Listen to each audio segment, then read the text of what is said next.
Welcome to the Startup Grind. So, good evening everyone, and welcome to the November edition of Startup Grind. I guess I should sit down, right? So I'm in the... Okay. Welcome to the November edition of Startup Grind. My name is Ines, and I'm the moderator of Startup Oman's meetups for SMEs and entrepreneurs. Startup Grind being one of those. You want to sit a bit closer? Feel free. So Startup Grind is the world's biggest community for entrepreneurs, present in 85 countries, 200 cities, and it brings together around 400,000 entrepreneurs.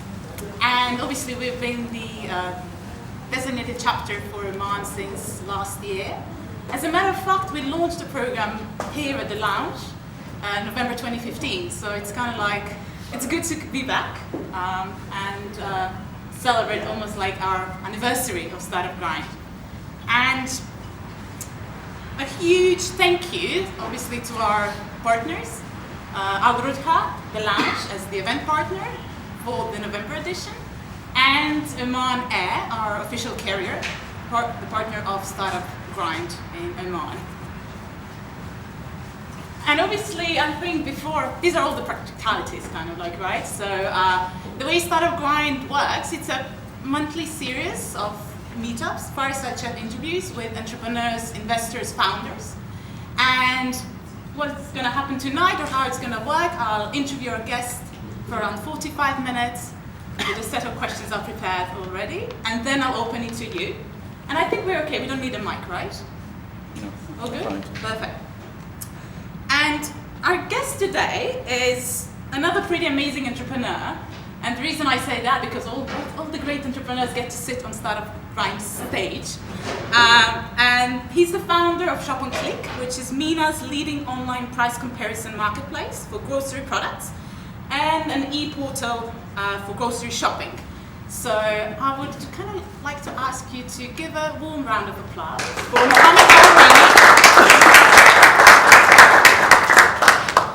And I think he's going to tell us the rest, so I'm not going to reveal too much.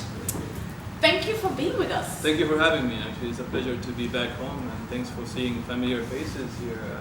It's always a pleasure to be back home in Oman and see how things are progressing from what it was last year into what it is right now. And thanks for basically accepting our invite. No problem. I kind of do a little like a detective work before I invite any of my speakers, kind of like to learn more about their businesses and so on. So you've been on my radar for quite some time, so thanks a lot. Thanks very much for that. And I think probably you're the first guest of Startup Grind Muscat that the question, oh, is it your first time to Oman, doesn't really work. So he's our first Omani entrepreneur on Startup Grind stage in Oman. So that's also a pleasure. Thanks you for the acknowledgement. Yeah. And the first question I have for you is, could you tell us a little bit more about yourself, the upbringing? I mean, where are you from? What kind of like, what were the aspirations, or what was kind of like when you were a kid? What did Right. you, where did you study and so on? So we'd always like to know, the 360 about our guests. First of all, thanks for having me here. As I mentioned, my name is Mohamed. Araimi. I'm originally from Sur. I was born and raised in Dubai.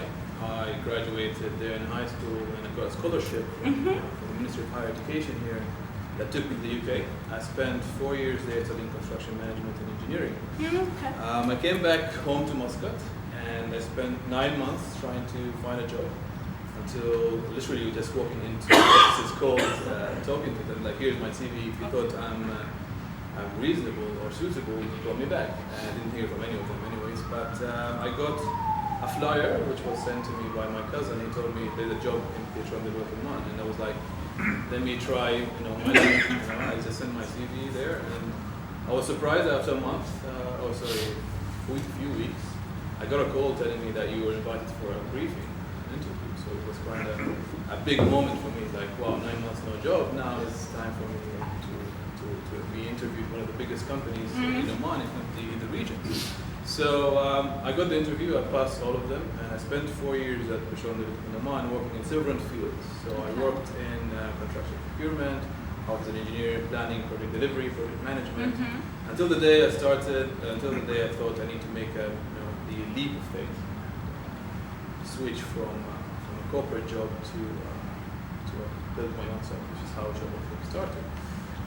Going back to what they are bringing, in my earlier life, I wanted to be a jet pilot. Okay. Or a jet fighter. Okay. But one of my family friends who is a pilot as well, he told me you can't do that. I was like, why? He's like, you can't open your eyes more than 10 seconds without tearing. That's a problem I have. So you can't be a jet pilot. I'm like, fine, okay. Then my half brother told me you should be a lawyer. I asked why should I be a lawyer? Like you have good attention to detail. At that point, I was graduating from school. I did not know what to do, so lawyer was. So I applied for a law degree in the ministry portal for the scholarship. However, 2 weeks before the announcement, the terms changed, so it was impossible for me to get what they wanted in 2 weeks' time. So I quickly went back to the portal and changed the second option.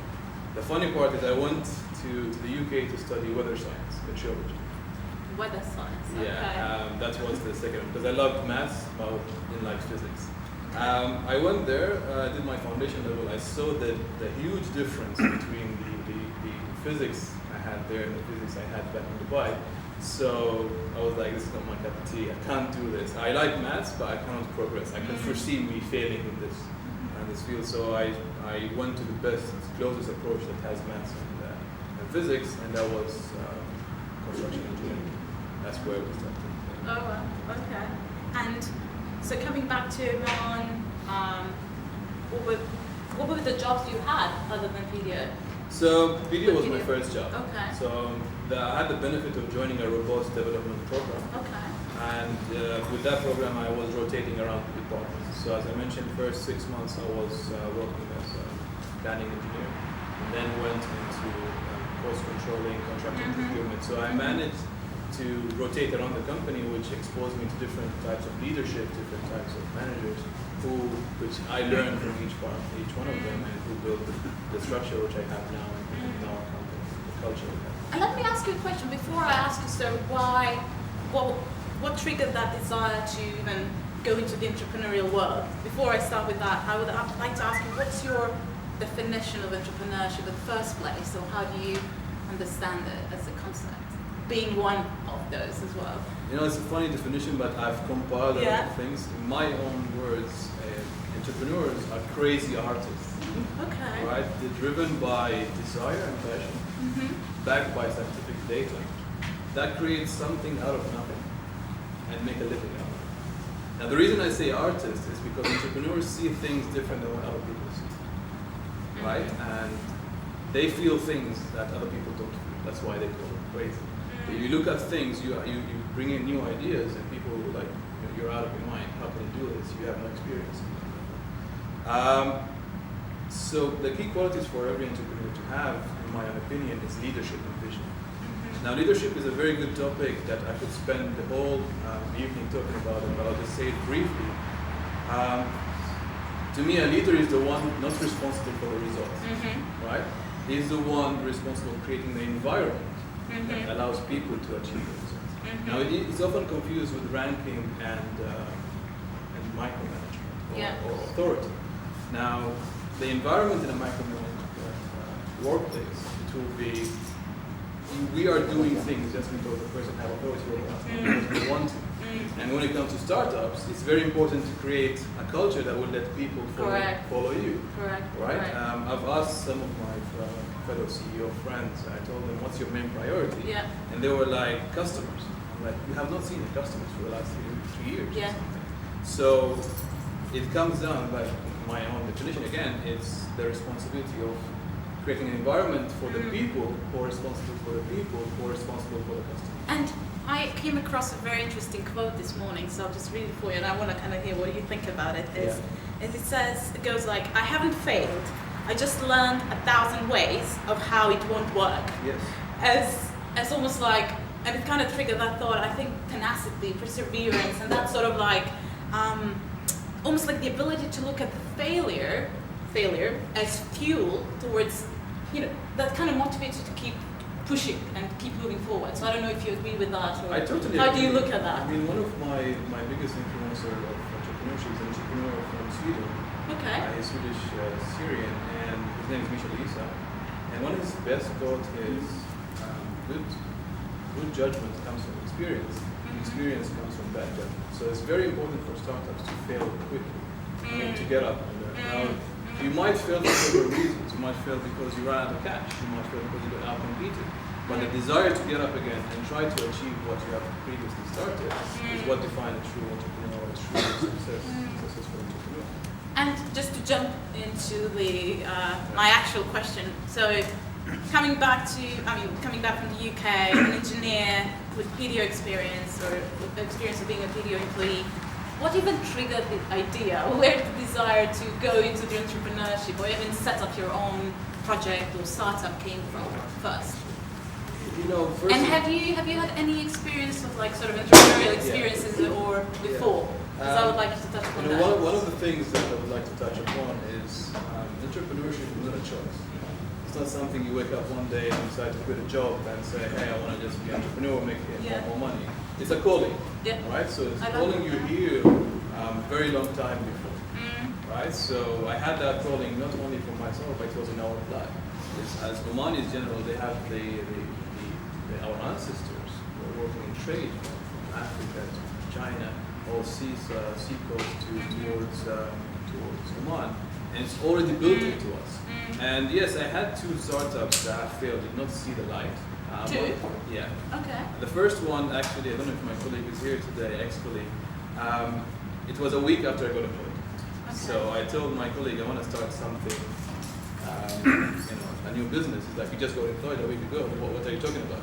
And I wanted to create a change of the way things work in my previous company. I wanted to create a platform which allows us to follow up with contractors. It sounds like a Facebook platform for contractors. So you can follow up, the Gantt charts, you can follow up with the progress, you can know what the shipment is like, right? However, I went to the IT department, I pitched the story to them. I did not have experience in pitching then. So, they told me, yes, come back, send us the thing. So I went back home, I wrote the business plan and just copied models online, and I went back to them and they said, Video. Yeah. It's like, I want to start a business. Like, here you go.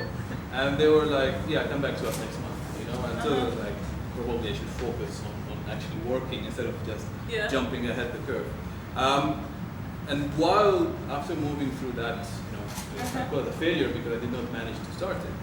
But I found two of my colleagues in PDO, which we have shared the same idea that e-commerce is now growing massively, right?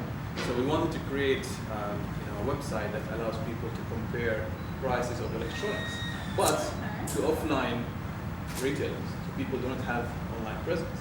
Because the price of iPhone here could be different than the price of iPhone in the next store. Correct. So we wanted to bridge that gap and allow people to buy at a cheaper price and deliver it to them. However, the problem was that when we approached the web development company, they gave us a quota of 15,000 Omani Riyal. And I did not hear from my co-founders since then. So it was an email that everyone was copying, and I did not respond to that email. Until the day I said, okay, maybe it's too expensive to start an e-commerce, not as I thought. But however, moving and seeing other startups all over the world, seeing Instacart in the US, seeing Deliveroo in the UK, 3 years they reached $1 billion valuation, exponentially grow, and 4 years Instacart reached. It's like there's a secret behind that. So I started learning about what's e-commerce. Why still in that job? So it's something I used to do after I came back. So when I started learning about these kind of things, I said, okay, my dream is to build an e-commerce company. But because of a pattern I saw at home, jumping into e-grocery was because of mainly, I thank my mother for that, because every day, or let's say twice a week, I used to come back home, I find my mother with her shopping list ready, right, for me to go and pick the items for her. So I saw the shopping list that she divided each, exactly. Categories? Yeah, it's divided like each supermarket with what products you get. So like fruits and vegetables from here, and dairy from there, and then there are cosmetics from other shops. So I spent 3 hours. It was a pattern happening. Like, why don't we create something that allows this to happen and for me to get it in an hour? Okay. So that triggered the idea of that's where we started. Okay. And so, what happened further on? So after that, moving back, it's going back to How June. did Shop and Click start actually Right. as a company? Right. So going back earlier in time to June 2015, that's the time I told myself, okay, I'm going to invest in myself and trying to find a way to start an e-commerce company. And e-grocery platform, I saw the growth and trends and so on. So I started, okay, how can I be different? How can I start an e-commerce platform that's different from other people in the world? It's better. Correct. Right. So I started approaching a web development company, another agency. And I told them this is what I want to do, 1, 2, 3, 4, 5. Like, great, we can build it for you, and 10 times the order cost than I had before. Correct. I was super happy. So I got they said, let's start with the branding. So I got the business cards, and I got the logo design, the same logo we have today, and the web design mock-ups, so I can speak to clients and go to pitch to them my idea and tell them to join the company. And I was super excited because now my business card says founder and CEO while I'm still working in a corporate job. So after that, they went on leave for a month. Right? That was my first struggle. When they came back from leave, I emailed the guy, this is what I want on the website. And the response was, the developer who was creating the website found a new job. So we can't develop the job anymore. Yeah, the site. So we can't deliver the website anymore. So it was like, wait, what are you then? And he was like, I'm a designer. In my head, I did not know the difference, what designer and developer. Okay. Yeah, so, and then I reached a dead end. So looking around, I tried to hire a developer from the Philippines that I had trained up already in Oman. However, I heard that the message I got is you can't hire one developer without having Omanis on board. Right? So for me, the cost at start was, again, going back to 15,000 Omani Riyal. And I approached the guy, like, help me out. I want to build a website. I'm not going to stop now because of this. Right? So he introduced me to a guy from Flip Media who quit the job, which was acquired by Leo Burnett. And he quit his job and we started a new company. I told him, I want to build it again, the same thing. And 1 week he came back with a work breakdown structure of 200 hours and he told me it's going to cost $200,000. I'm like, no, it's impossible that's going to cost that much to create a website. So, my cousin sent me again, a different cousin, sent me, what's it called, a message, say, hey, why don't you check out this Google for Entrepreneurs Tech Hub in Dubai? That's right. Right, so that's when I went there and I saw the guy, I saw the energy there. So I asked him, what do you want to do? I told him, I like sharing my ideas. I want to do e-course. He's like, great. I'm like, I don't find a developer. Right? So that's when they're like, well, have you tried freelancer.com? I'm like, no. So I'll stop you here a bit. So you were still based in Oman at that yeah. point, right? I was still in Oman. I remained in Oman even after. Because currently you're based in Astrolab, which is the MENA's only Google Tech Hub for the ones who don't know, right? Is that so? Yeah. Okay. It's the only tech hub. The only tech hub for Google. Correct. Okay. So after that, we just I went to the website and I found an agency which was in India. Correct. And that's where they started. And the moment where you decided to leave PDO and move to Dubai, when did that occur? And how was that received by your family as well? Not very well. I'm curious about that part. Yeah. So how did I move to Dubai? It was 2 months before they finished the development of the website. Okay. I hired an agency in India, which I told them they built a work breakdown structure. They built a whole functional requirement document. They told me this is how we're going to build the website. I was super excited. It was very cheap. Right? And 2 months before the launch of the first product, which was back in February, I told myself, this is not something that I could do on the side. Correct. Right? So I had to convince myself that you either do it now or never do it. So if you remain in your job and doing 2 things at a time, you're not really an entrepreneur. You're just going to hire someone and eventually be an investor. Right? So when I saw that, I saw the designs happening. I saw that the websites being built. I went and told my mother, I'm going to quit my job. And she was like, are you out of your mind? Yeah. I was like, yes, I want to do this. This is something I want. And she was like, you're leaving a well-paid job at a very good company to go and work, to to do a job that costs you, right? At the beginning, right? Exactly. So it's like, what did you drink, or what did you have last night, or what did you eat? So it was very tough. But again, I told myself, if I can't convince myself now, if I can't convince my family, I'll face harder decisions or harder problems when I go and meet investors Correct. who I never met before. Right? So I had to convince myself that this is something I want to do, and I'll keep on doing no matter what. So that's. So if I kind of just repeat, so the ability to convince your parents, actually, if you can't do that, then how are you going to convince investors to put money into your startup, exactly, right? Exactly. If I can't convince my That's family that I want to create something out of nothing and build, follow my dreams, and this is how I'm going to make money, which I is like change that. completely. Then how I'm going to meet investors who I've never met before and ask them, hey, give me your money. And you know what? It makes me think that, and I kind of maybe for this region specifically, parents, it's one of the key stakeholders of the entrepreneurial, of the the kind of the ecosystem, in a way, right? Right. Yeah. So I mean, my for entrepreneurship success, let me put it that way, because the blessing means a lot, exactly. right? So the first month when I first quit my job, she was very depressed.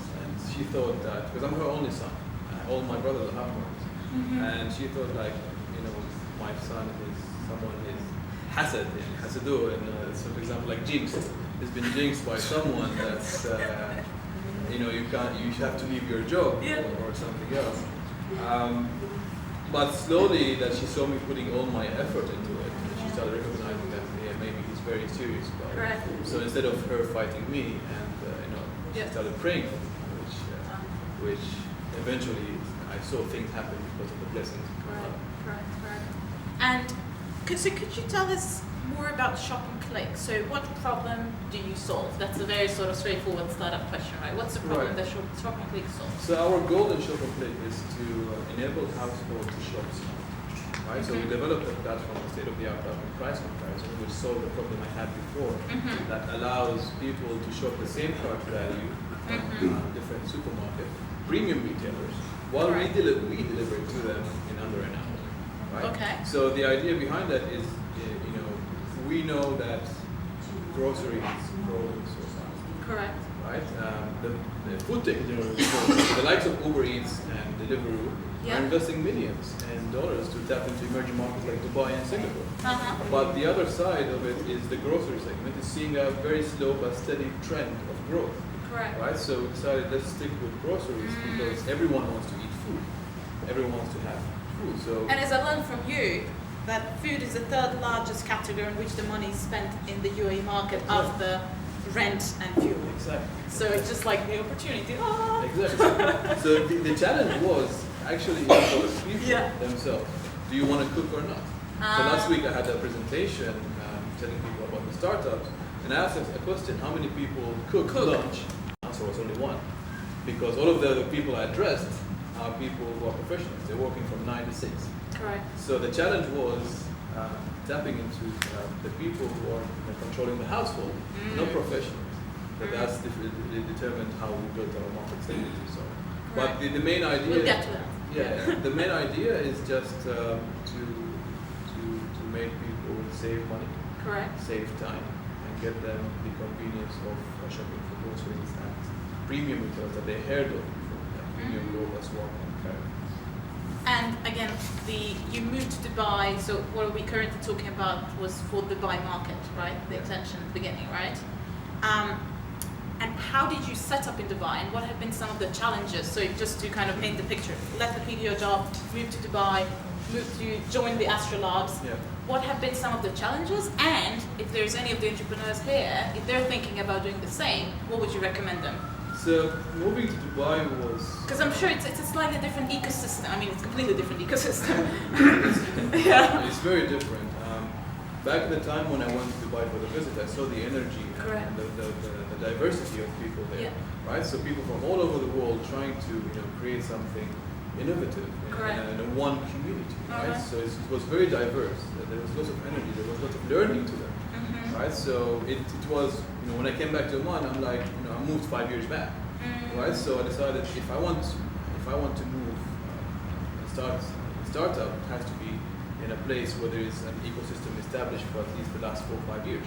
Right? The ecosystem in Dubai it's not as Silicon Valley or Europe, but it's still taking a very huge step. And you can see in the last investment in tech.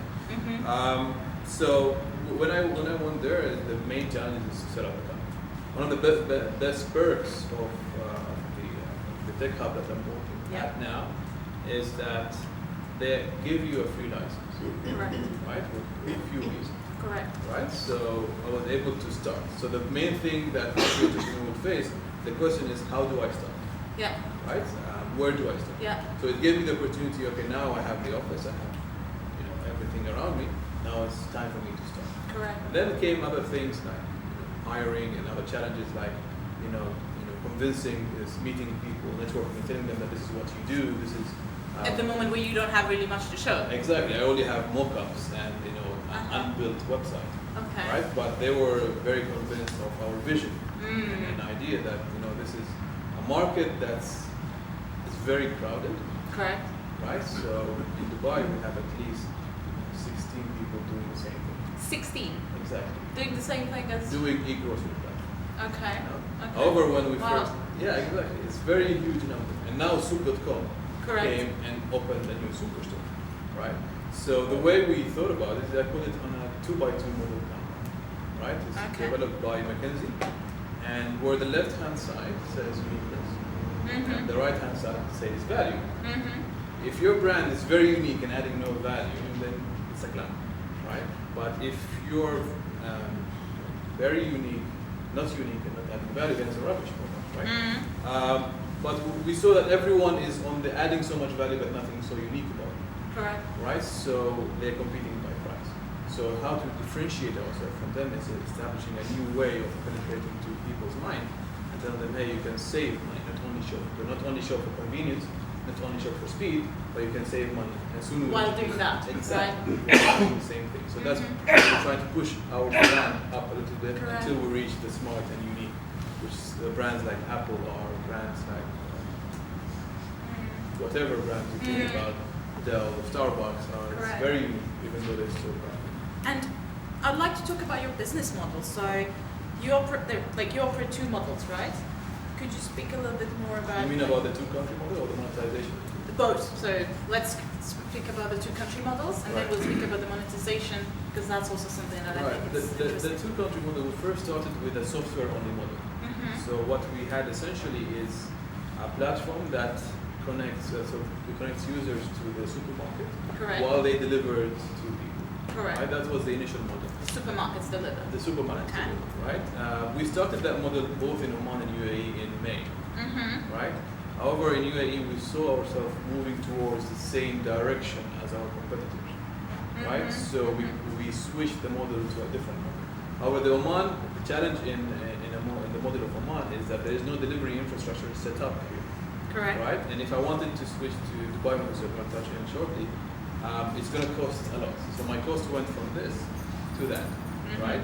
So we decided to keep the software-only model. We had to babysit supermarkets all the time. Hey, you have an order, go check your computer. Hey, don't deliver the wrong product because customers are coming to us. So of course. However, we saw the thing that the tech hub allows you to fail quickly. And we had to recognize with the team and like, hey, this model will not work. Let's quickly stop it and build something else while we still have the time. Right? So the idea was we don't deal with smaller supermarkets. We work with premium retailers, right? While us handling our own delivery infrastructure ourselves. Right? So we managed to figure out the cost and the operation plan behind having personal shoppers in the supermarket. So we're going to have supermarket 1, 2, 3, 4. Each one has a shopper there that does the shopping. The delivery boys just collect and deliver it under an hour. And the reason why we tapped into this is because the first model relies on third parties, relying on supermarkets and other people to deliver, which is not really scalable. Correct. Right. So while handling our own infrastructure, we can repeat this model everywhere we go. We can scale it. Repeatedly scale the same model across different regions. So this is the model we're trying to bring in Oman. When it comes to monetization, we have 2 revenue streams. The first one is having commission base from users and from So on demand. exactly on-demand revenues Okay. commission model. And the second one is through data. Okay. Right. So once we reach a high, the market cap, or let's say the delivery KPI we set to gather the amount of people we need, we'll be running through tests and data analysis to brands and retailers. Correct. So for example, one of the tests we want to do is if we had 2 Cokes and 1 Pepsi, 1 Pepsi is equal to the price of 2 Cokes, right? And we launched that analysis in DIFC in Dubai versus TCOM. We know DIFC is more professional, it's more financial people, and in TCOM is more of families who are very cost sensitive.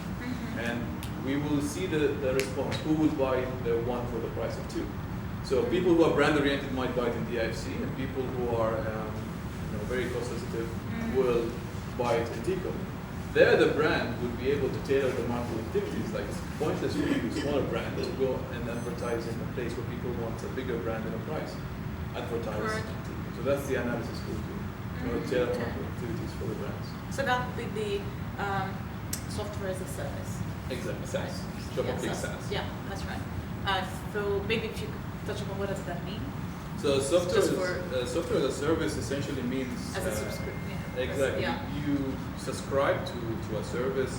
You have a website that does a lot of services, like for example, Supermall, the software as a service company. In my own opinion, it's a content website that does nothing but provide data and insights to other people, right? So you don't really interact. There is no interaction between. There is no buy and selling to the other. You gather the data that's in the SaaS model and you give it to customers and businesses. Correct. And you've decided. So you've decided to pause the operations in Oman in order to focus on the UAE market, or basically building the UAE's MVP instead, right?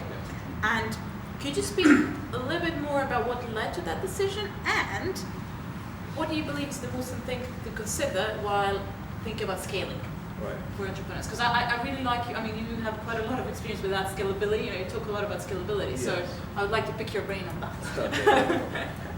The first thing we have to consider is we operate in 2 different markets. Correct. Right. Dubai is different than Muscat. One is livelihood varied with a lot of competition.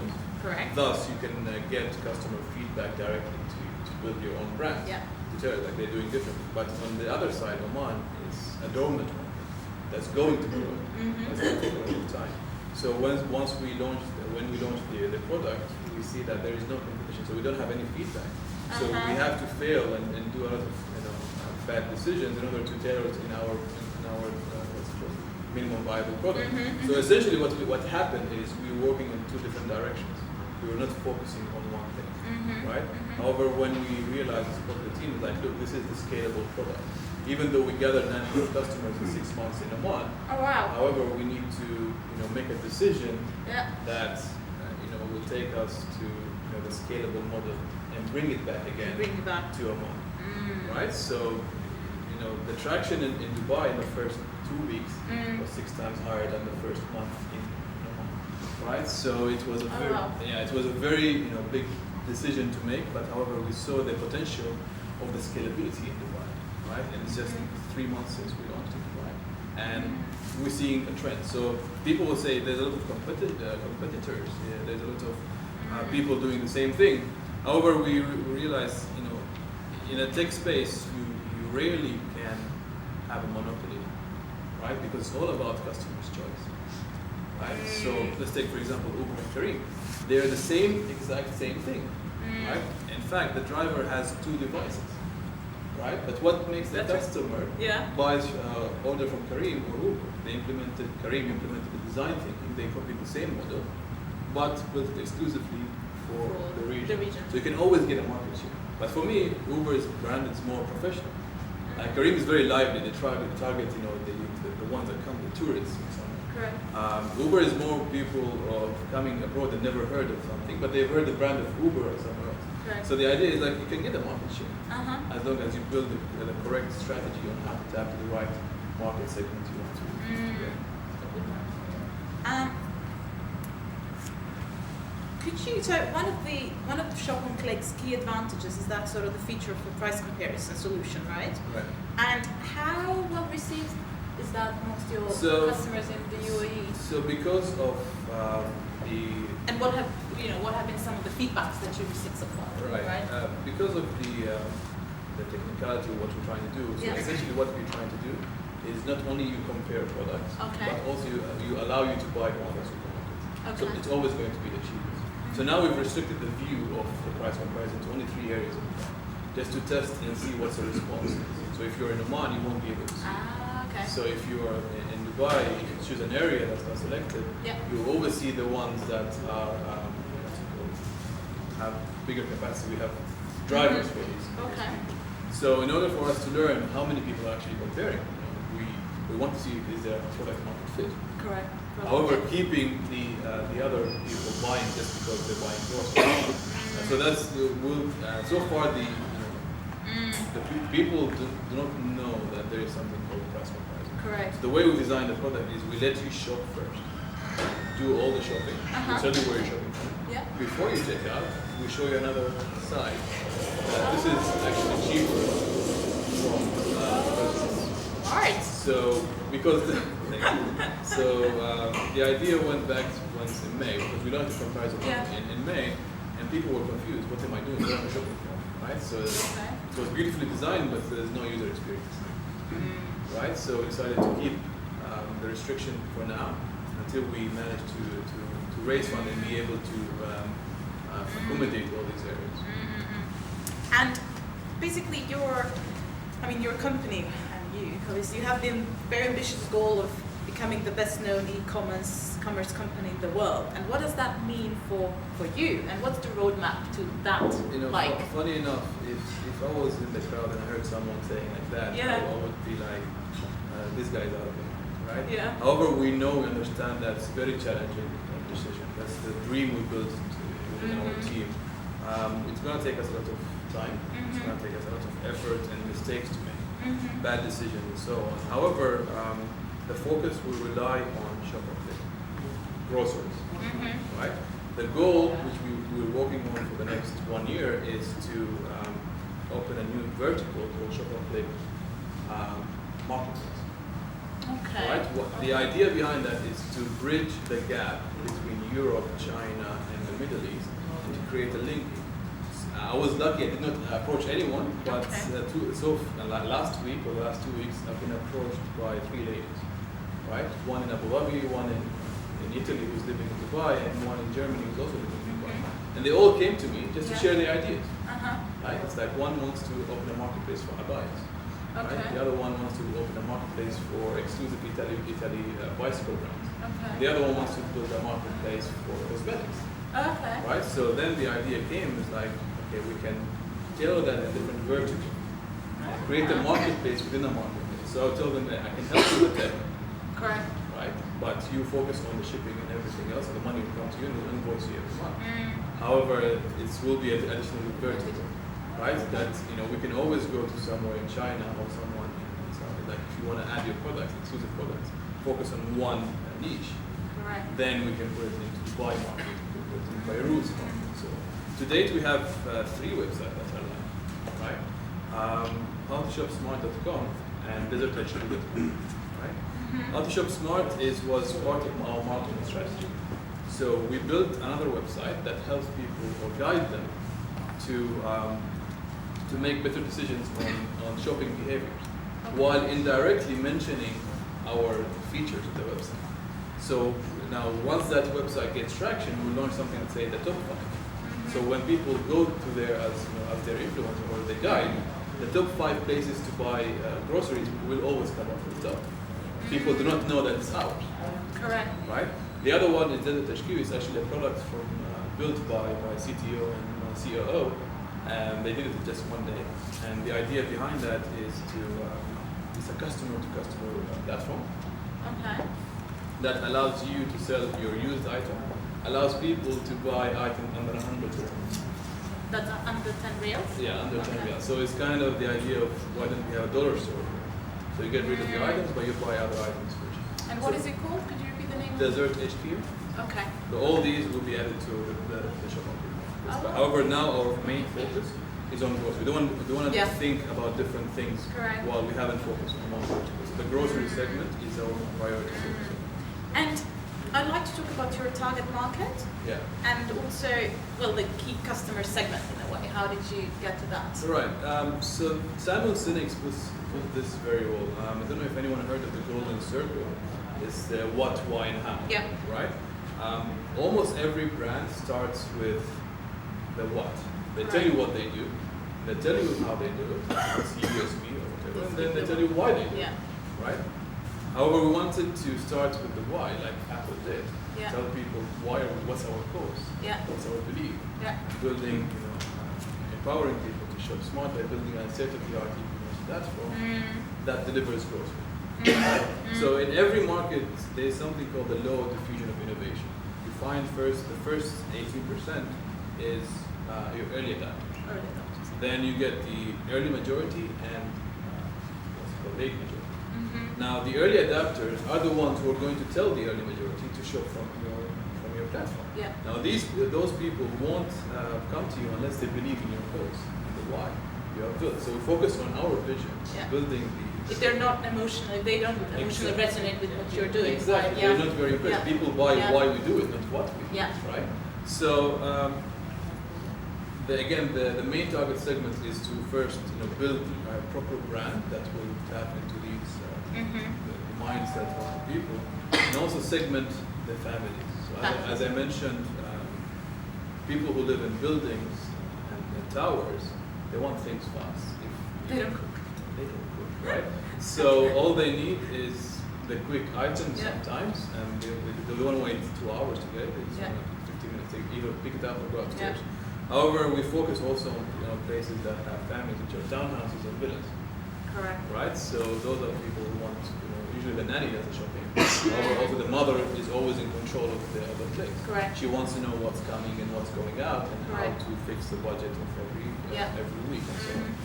And also, funny enough, I mentioned the traction was very high. It was a zero cost. Zero cost. Yeah, and it was all on email marketing. We gathered a huge database from our pre-launch campaign.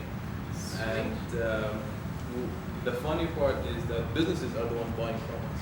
So Astrolabs, the tech hub, Yeah. they're buying their weekly air fresheners and water. And if there's an event, they're buying it from us. Very Other offices, for example, they're buying the same, the tissues. And the last order was last week. It was a huge order. Someone ordered like 120 bottles of water. And we deliver in bikes, so we had to, tell people, like, let's go deliver this. I took a delivery boy with me, like, let's go buy this. Okay. So that's we did not think that businesses would be Yeah. a key market, but Yeah. so far it's giving us higher revenue. And I found interesting, like the documents you sent me, so to learn more about the two customer profiles. Let me put it that Right, way. So yeah. that sort of emotional connection with the, I guess, more local population in Dubai. Was it so? Yeah, And then yeah. more experts. So the way you analyze the both. Exactly. So we could you maybe try- touch upon that? Exactly. We try to understand what's the customer behavior Correct. in each country. Mostly Dubai is like 90% expat. Correct. So what they do when they go shopping, their main behavior is to find the suitable product that they want and assign a budget to it. Right? And then go and buy. They don't necessarily know the brands. Yeah. However, people who are more who spend a lot of time in Dubai, they have emotional attachment to the brand, right? So they, for example, if a French woman who lives in Dubai, she would go to Carrefour to buy French milk. Correct. So they have an attachment to a specific brand, and then they assign, they look at the financial capabilities if they can buy it or not, and then the cycle goes and they go and purchase. So in areas where the brand is more focused, we highlight the brand first. In areas which are they just want to buy groceries. Correct. So we just what we do. They say we don't need to know all about this. We just need the grocery delivered. And you basically, where is that question? You built a very diverse team around you and your company, right? Right. And very entrepreneurial teams, right? So could you tell us a little bit what has been sort of the key in selecting who do you want on your team? What was the mentality of the mindset behind the fact that I think 2 or 3 of your team members are the founders of other startups as well. Yeah, they're all entrepreneurs. All entrepreneurs, all in Dubai, from all parts of the world. Your developers are in Croatia, and so on, right? Yeah, awesome. So, it was challenging for us to build a team, or for me to build a team. Because mostly people in Dubai, it's very expensive to do. Correct. Right? And they mostly join you just because they want a visa or they want a salary. Right? So I was kind of lucky being at the right place at the right time. I built a network. The guy who helped me develop after I received the product from India, it did not work. Right? So I hired a freelancer who actually flew to his country on my launch week. So I talked to my friend who's a social butterfly, by the way, and he spoke to a friend of his who was happy to work. So essentially that came to the learning of if you think you're an A player, right? Find people who are better than you and hire them in the C-suites. Right? So the CTO might not have to worry anymore about the tech. Right? And every tech company, if your core is technology, then you need a CTO. Right? Was moving on then, and he was also the CEO of his own company. He had a contractor. Okay. Right? But he's doing that on the side while focusing on short. The other member is our COO and VP of marketing, Zain. He's also a founder of another startup that's in Astrolabs. Right? And the way that he joined us, it was kind of funny. We were sat next to each other. We developed a friendship and a bond because we lived there for a while. You live there. Exactly. That's right. You live in a co-working space. Yes. Exactly. And and I was like, what did you study? And like, philosophy and economics and mathematics. Like, you're good at maths. I'm like, he was like, yes, I'm good at maths. Like, join our team. Okay. So it happened in a way that I was looking for someone who had the entrepreneurial mindset, who can help me grow the company. Correct. But that's the role of a COO, right? So he's been running his company. He knows his financials. He knows how to grow the company. So that's the support I need. Also, I gave him the role of marketing because he's very good in marketing, right? So he's handling also 2 things while having the benefit of his startup is that he only has to worry about it the weekends, right? He's a hiring platform. So he joined us, and again, the same thing. We pitched the value. I had to sit with him and like, look, I can't give you the salary that I would give someone else, and that's how we built the C-suite. The other 2 guys are actually in my advisory group. So you got a legal, like a law. A legal guy from Bird & Bird who's going to start his own company. Okay. And also a guy who was working in Astrolabs that has started his own company.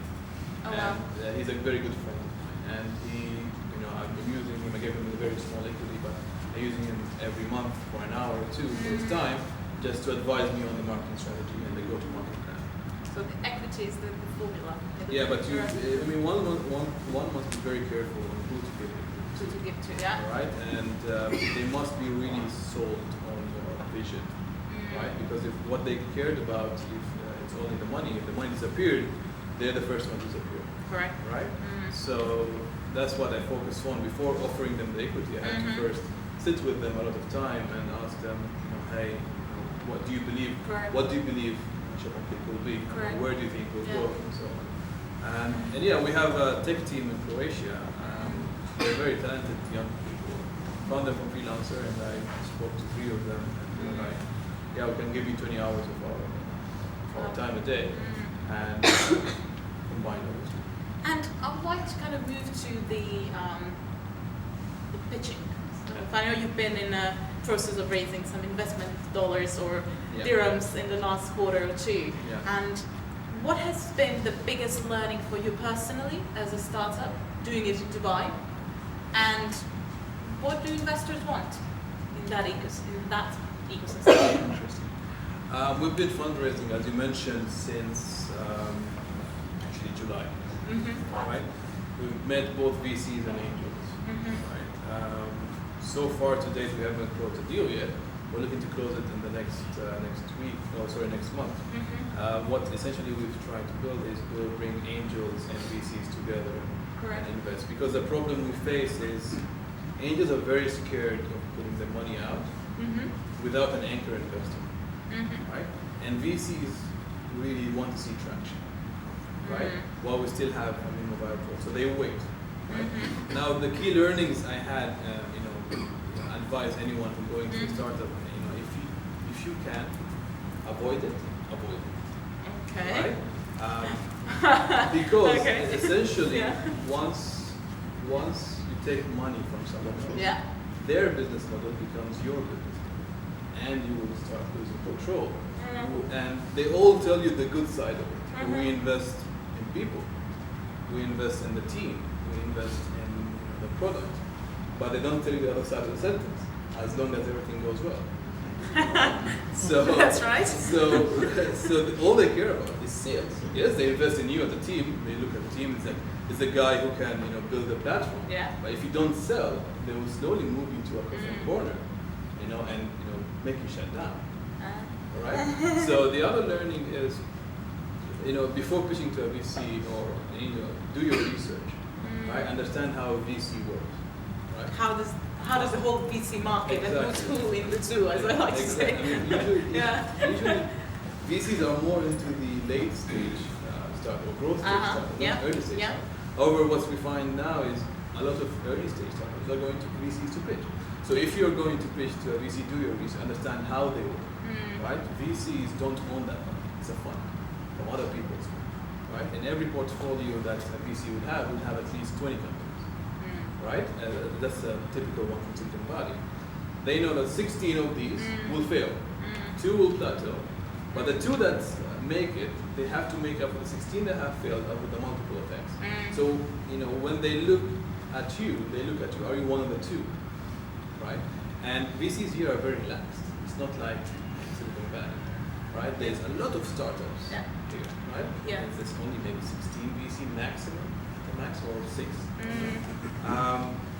So they're not in a hurry to invest in it, right? Because if they invested in you, it means a lost opportunity in another startup, right? So, for me, you have to focus really on building the minimum viable product, right? Show traction. VCs will come knocking your door, which is a trend that's happening now in Dubai. Okay. VCs are scouting for and for startups. How many times have you pitched? To individuals, To investors? a lot of times. It's more than 10 times.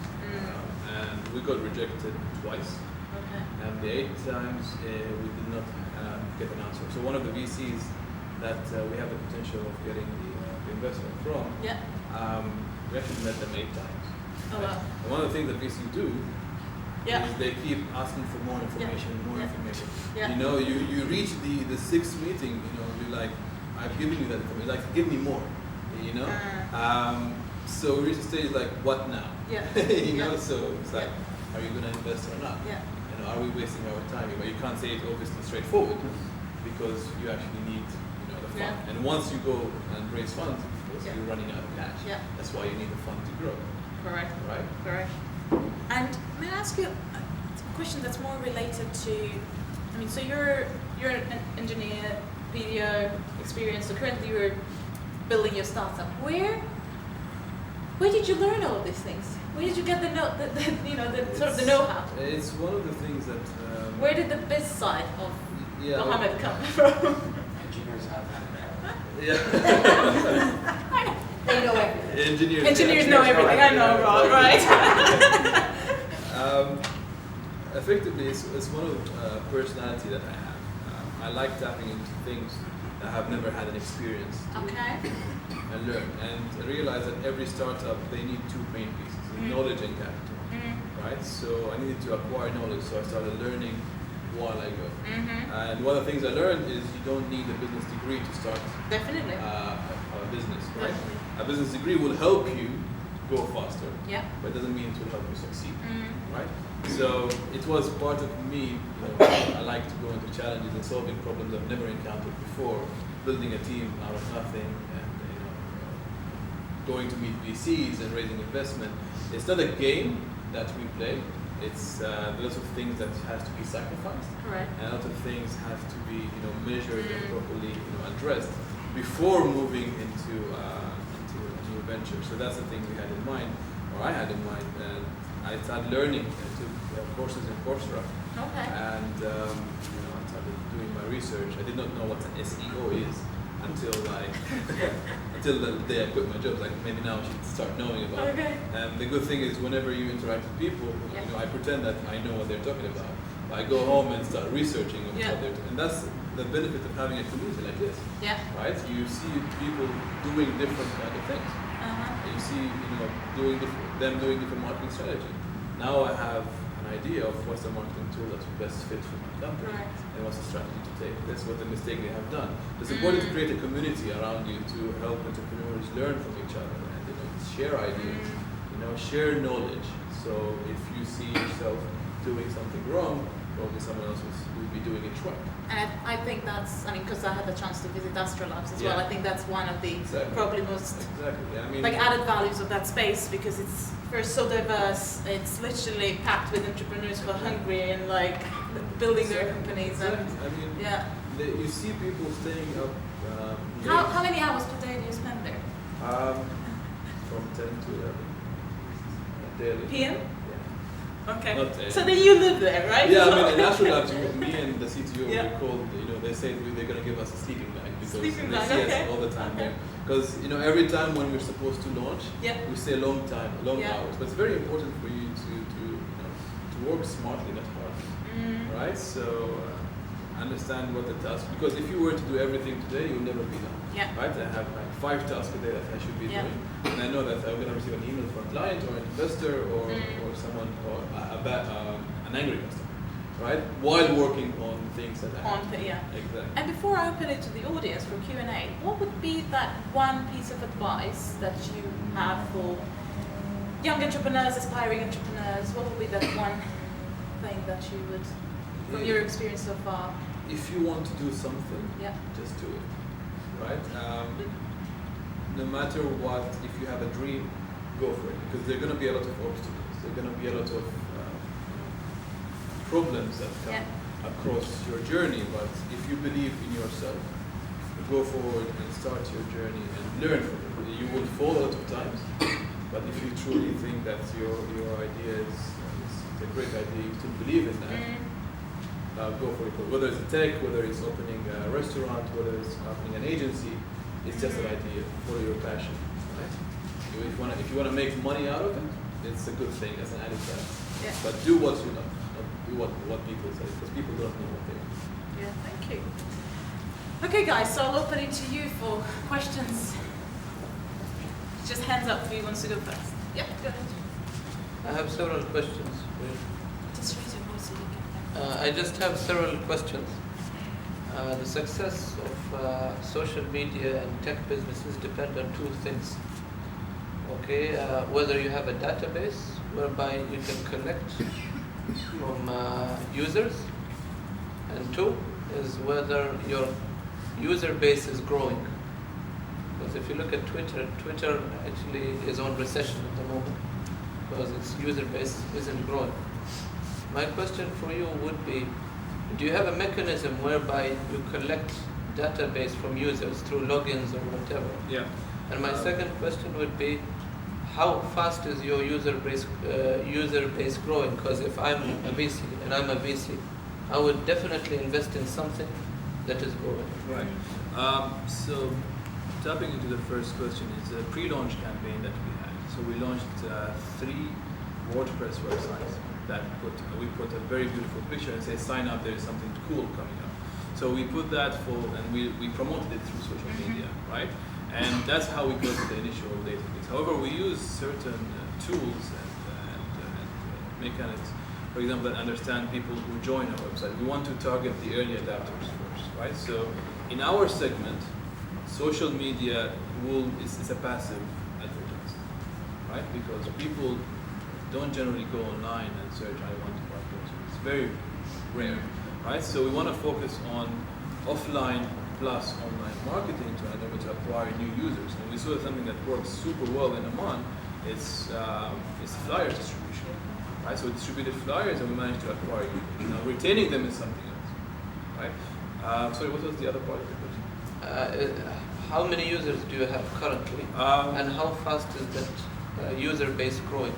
So in 3 months, we now have at least 20 orders a week. 20 orders a week. Right. However, we aim to get up to 500 orders a day in Dubai, because that's what other competitors have been achieving so far, and we see that the gain share is there. So at the moment in Dubai we have 850 users, right? But it's people signing up and trying the website and so on. Including the people we gathered in the first beginning. But how many unique users do you have? So far is 250, right? From the first 3 months, and with 60% return rate, right? So people ordering at least 20 times. 20 orders per week, and that was the last month's forecast, or last month data. And we look to increase that into at least 100 orders per week in the next month. And my question would be, why don't you open to public venture capitalists? Why do you aim for, big investors? You can approach the public, So that's I know people like who did startups. Yeah. They failed to get money from big investors. So what they did was to offer shares online to the public. Yeah. And that's when they succeeded. You can find simple people who like those ideas and who want to have a share. So there's two things, as I mentioned earlier. Early stage startups should not go to VCs at that stage. And then there is something missing, which Magnet have put it very well, is the angel community, right? It's missing, right? Once you have built an angel community, then I can approach the angels. Over angels, the one we have approached, the one that says, yes, we'll give you 50% of your money if you found an anchor investor. And crowd investing for us, like Eureka and Zuma or whatever, what they look there is for innovative ideas, like something that's, for example, fintech, Bitcoin, blockchain and Bitcoin, IoT or so on. So if we went there and said we're doing this, like e-grocery box, it's going to be very difficult for them to understand the difference between what we're doing. When you talk to your CTO, how much equity do you think one should give to the CTO? Essentially, there's no right or wrong answer to that, but we had 20, myself, I looked at my company structure with a 20% stock option to give to key employees, right? I've given away 10%, 5 each to all. So the CTO is having 5, yeah, but it's within a 4-year vesting period.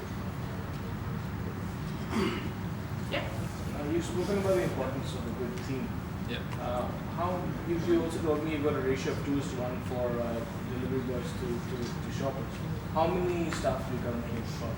So far we have 4 CXOs, or let's say 3. It's myself, the CTO, and the COO, the general manager who was in Oman, and we have a development team in Croatia.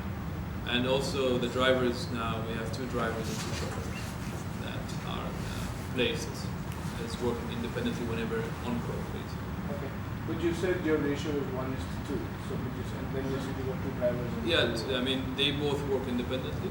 So, I mean, the drivers is the one in the morning and one in the evening. Okay. The ones in the shopper is like one there and one in the shop. So it's not like a full-time driver, because we can't afford that. Go ahead, just speak up so we can hear Yes. you. Actually, the same question. I want to know, please, when you start a shopper mechanism in your business, there's a lot of mechanism for shoppers. One of the mechanism just you can rely on the shop store, and they can deliver the items to the customer. And there is a lot of mechanism. When you start your business, what the shopper mechanism you use it, and right now, what the mechanism you use it for to deliver the items to the customer? So, as I first said, my first model was relying on third parties the supermarket delivering the items to the people themselves and across different areas. However, we realized that it's not scalable because you always rely on other people doing the things, and it's something that happened in Oman. We were literally babysitting the supermarket and telling them, you have a delivery after 2 hours. Did you deliver? And calling them, did you deliver the same item that the item showed? Yeah. Literally, that was the struggle. So for us to build a model that's scalable and repeatable, we had to take, basically in business, the more risk you have, the more control you have, right? So we decided to take all the risk on ourselves and train our own shoppers and tell them, this is the way you should. So basically, we can blame them if they did something wrong, and we are the one to take the blame if they miss a deadline or they missed. You see, you have two shoppers, yes? How you can commitment the time for 1 hour if you have a lot of orders at the same time? No, now we're not doing it in 1 hour delivery. We're doing a scheduled delivery time. So we're able to tailor that until we have. We built an operational plan that can be delivered in 45 minutes, but that requires a huge amount of resources and huge amount of orders, right? So now we're doing a scheduled delivery. So when you come to our website now, you'll see the deliveries an hour and a half after your purchase, which will help us prepare ourselves before we go in. So it's all scheduled until we reach a stage where we take all the learnings. The first 10 deliveries, I did it myself, right? And then Zain did the few other 10. So we got the learning, what's the hard things, how long it will take each shopper to do the shopping. I first started doing the shopping for 30 minutes. And then I went, by the time, the second, third time I went, I know now where the product is placed in every corner of the supermarket. So that reduced my 30 minutes to 15 minutes. Is essentially what we're trying to achieve with the shoppers, to train them well and to tell them the learnings ourselves, so we're able to scale and develop in future. Did you cover all the Dubai? Since we have to do shoppers right now, I think you'll cover specific areas of Dubai. We currently have 15 areas. So the areas. Yeah. So the supermarket we've partnered with is Union Co and Aswar, right? And where it's placed, the supermarket, we divided by 15 minutes radius from the supermarket itself to the area, right? However, once we expand to other areas, we have to, connect with the branch that's closer to the other area, right? So being able to foster this kind of area is not a very big problem to us, because the number of shoppers, the number of drivers we need is depending on the volume we have, right? So, also me and Zain are there in case of someone ordered and then everyone is out for delivery. We just grow ourselves and deliver. So we're like a redundant resource. However, if you see the likes of models like Deliveroo and Uber Eats, they started with just 10 drivers, and in 1 year now they have at least 500 drivers. Yeah. But they have 2,000 orders per day, Yes. right? So it's essentially to really, stay lean at the very first beginning and understand where Yes. your faults. What about the mechanism? Sorry, the same Yes. question is, what about the mechanism between your system and the stores? Just I give you an example. Since I select the items, do you have any connection between your tools or system with the store direct or just with the shopper? No, so we built our own POS system, right? So the store every morning they send us the price updates and the stock quantity updates, right? We don't do that. So the way it works, if you shop online now, it will go straight to our back end, which is in the tablets and phones of the shoppers. They will do the shopping. They will pay as a normal shopper, right? And then they will take out, right? So there's no interference at all by the shoppers or by the hypermarket itself. How you get your benefits? If you buy the items at the same prices the customer buy it, you have some special discount from the stores. This is through this monetization strategy. As I mentioned, we take a commission from the supermarket themselves for each. It's called customer per acquisition or cost per acquisition. So each order that's transferred or each order that's completed, we take commission from both users and the customer and the clients. From the store also? You have to deal with the store. Of course. Go ahead. So, knows about you. And you have this. We have a legal that was, contract. Yeah. You have It's yeah. not- because we need the price updates and we need the stock quantities. So in order for us to get those, we need to form a legal agreement, and we need to charge them commission for each item that's being sold. So we have to have a legal agreement. now you have this burning rate, we call burning rate. So at one point in time, you think you will like break even or like So succeed? our break even, our model depends on volume. So and the break even point as a holding company won't be in the long term time, but as it will be a unit economical profitable. So Dubai might be profitable more than Oman or more than Turkey or so. The point where we reach a market cap is, or reach the break even point, it will be once we reach $500 per day. Right? Anything more than that is additional profits to And this model, this model is very local. I mean, local because localized. I mean, is you serve the same community that that people are available with the supermarket that nearby, right? So what if they want something far away from somewhere else? So, I mean, the idea behind the whole concept is fostering all other big name supermarkets. So I'm allowing you to shop for premium retailers like Union, Coop, Swak, and soon Carrefour and Spinix to give you multiple options to shop for. And to deliver to highest area, because we have the infrastructure to do that, we will always be able to deliver to further area. And all of these people, all of these premium retailers, they have their other branches in other areas, right? So we can always move or hire new shoppers and have them build right if you want to expand to new areas. But the areas we focus on now, as I mentioned, as the new Dubai, what they call it, and it's more of townhouses and villas, and also businesses so far. I just had a last question. Sorry. Amy, let's go ahead. Two questions. Right. I couldn't hear everything back there, so if I ask a question you covered, sorry. Why you chose Astro Labs versus some of the other ones, and some of the incentives they give you. And then second, your experience in Oman, you've covered a bit, but I mean, I'm like read 4 newspapers in the tech world here in Oman, and I didn't hear about you. Right. So why? Like, what happened? Right. Why I chose Astro Labs, apart from other places, is the community that they have built in Astro Labs. So there's other places like DTech and the Crib, but you still do not feel the diversity or the community of entrepreneurs that's around us. Yes, they don't offer us any funding. They don't, they offer, but they offer us mentorship from people that they know from Rocket Internet and so on.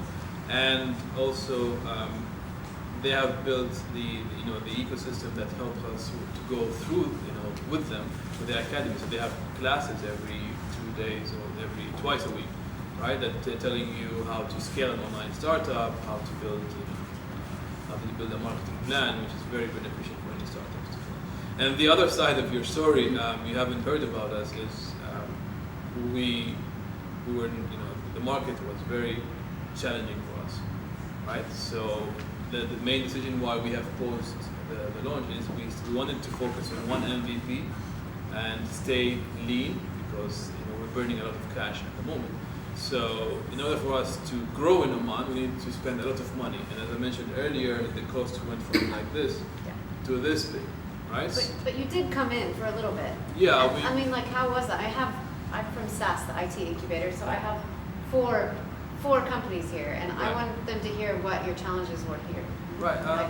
From the delivery perspective as well. So we wanted to deliver by bikes, right? And Bikes? Yeah. Okay. Motorbikes. Okay. And suddenly the law changed and says company cannot have bikes, right? So we have to get drivers, and to get a driver you need a Omani driver, and again the cost went up, right? That's one of the challenges. The challenge also, as I mentioned, it's a dormant market with no competition. So getting the early adopters is very challenging, right? So what we did is we were investing in offline marketing rather than online marketing, because that's what gets to the customers. So we spread flyers in MQ, Aveba, and also Web, that customers saw it and then came to buy it, right? So and also the supermarket, whenever someone leaves, we give them a flyer. So that's how we were, focusing on gaining the market we have. But still, it was very early for people to trust us, right? We had many people like, is this website a joke, or are you seriously delivering groceries? And one of the things we've done in Dubai is we canceled cash on delivery, right? So we did not want to handle cash. Do they But- pay online? Yeah, they have to pay online. Before, like the place the order they pay? Yeah. And here, Here it was cash on delivery, so Okay. it was a huge challenge for us as well Why? to deal with cash. If you ordered something and I deliver it to you and I come to your house and you're not there, right? That's a loss for the supermarket and a loss for me, right? I try calling you, no one answers, no one picks up, and it does happen, right? So you look, if a competitor is just having fun, right? It's just making an order. The supermarket, goes and shop for the items. They take the items. They go drive for 10 minutes in order to get you the orders. Then no one is there, or they don't want this item. They want to return it, right? So we want to establish a commitment.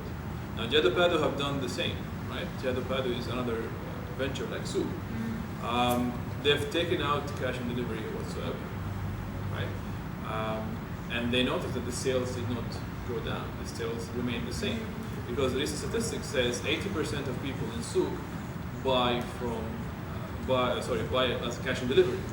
But the other side of the story, 60% of those are returns, right? So people have the ability to change their mind. I did not commit. Correct. I buy a phone, 3 days later I come back, I change my mind. The delivery guys go there and they have the power of telling them, no, I don't want it. True. So we want to take that out of our equation. did you look at online payment here? Was it a barrier to entry? Yes, so online payments, we were in talks with a couple of online payment startups as well in Dubai. However, the process took 8 weeks and we still did not launch with them. So we approached a company that has operation in the Middle East, but it's from a UK company. And I had to establish a UK bank account, which took me, a UK entity, which took me only 1 day and £40. So the process took just 1 week. It's Can you just elaborate a bit integration. more? Can you elaborate a bit more about your UK entity opening and is it for So, everybody or for so basically the way the mechanism works for online payments is when you pay online, it goes to an acquirer, a bank, right? So the payment gateway sends to acquirer. Now that bank transfers the money to the vendor or the merchant, right? The acquirer either has to be, if it's an entity in Dubai, then you deal with payment gateways in Dubai. But our acquirer is in the UK. So I needed to have a legal entity in the UK. So one of the process is to set up an account and set up a business there, and it took me actually just to fill in the form 15 minutes, right? And then I had to pay £40, and I got the items, the documents, article of association, memorandum of association in just 2 days, right? So all these documents came with me, but I'm not having an activity there. I'm a legal entity. I'm not having an activity there, so I'm not liable to taxes on profits, right? So the way it works now, it goes to the UK and then gets sent to us. Okay, like every merchant have a timeline. So basically, even if somebody pays online by credit card, it doesn't reflect in your account immediately. It takes 5 days, 7 days, 10 days. Yeah, so they send us every week. How do you manage the delivery payment to your vendor? We don't pay the vendor. Immediately. Yeah. So you don't pay the supermarket immediately. We have, for example, the prepaid cards that are given by the supermarkets. We top up these cards by our own money, right? So it's like a normal guy going to buy shopping. So it's how you calculate your cost allocation, right? So basically, if you know you're going to be delayed of 1 week, then it's how you're going to manage the next week. So that's the main challenge which I'm working on. Time for one question. Anyone? Let me see. Anyone who hasn't? Well, let's. No problem. Lady. That's the last one for tonight. Yeah. Here you go. You started your operations in Dubai, but all of us here we are in Oman, and it seems like Oman IT business doesn't gel together from what we hear. So what would you say that if we are approaching Omani market, what are the challenges and what are the areas that we can tap on in order to be successful in Oman? Right. Very good question, actually. When I first started, I did the research, how many internet users are in Oman, right? So I know there was a very small market for this, so the growth would be very small. However, the trend is increasing, yeah? So if you compare it, for example, Oman to Dubai, Dubai has 93% mobile penetration, one of the highest in the entire world, right? With a lot of, like the average website would have at least 100,000 visitors per month, right? Over in Oman, we notice the best performing websites will have 5 to 10,000 visitors per month. So if you're going to start a new venture, you need to focus on your total addressable market, right? So if your TAP is just low, then you have to remember that it's going to be that low and waiting for it to grow. As I mentioned, in a dormant market, you have no competition, so you spend a lot of time trying to find the early adopters to trust you. So the curve will go like this, and you'll be praying for it to go up. So there's a lot of things that can be done in Oman, right? It doesn't require having all these problems. For example, one of the ideas I want to share it now is like an Uber and Careem tailored for Oman, right? We have in Oman the market is very, let's say, good conditions since all the taxi drivers are independent, which is the model of Uber and Careem, right? So if you got all these 10 taxi drivers and you built only a software that connects online and offline, right? Then you can tap into a very high market. A lot of tourists come. Now, for example, if I took my car to the garage, right, I won't be able to go back home. I need to call my cousins or my friends who are not free, right? Well, there's a lot of taxis which I can't stop, and I don't know where they are. So that's a problem. If anyone wants to do that, let them do it. But I think there is one application for taxi. Okay. But- Never heard of it. Yeah. Thank you. We had one, but the government regulations asked them to stop, so. Okay. Thank you very Thanks much. very much Thank for you. having me. It was a pleasure.